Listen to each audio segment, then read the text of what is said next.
today I received my LAZADA Mystery Box, so I'm excited to open it na. If unsay sud sa mystery box. So I only paid $297 including the shipping fee. So please keep watching so that you can see what would be the inside the box. And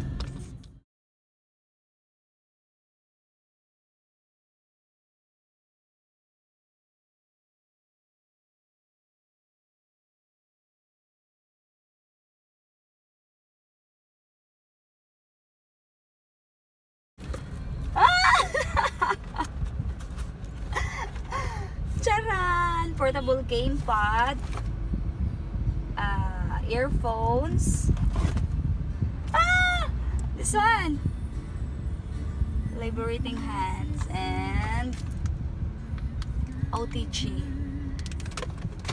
Okay. So I received Samsung earpods, OTG, USB, portable gamepad. I'll give this to Adrian.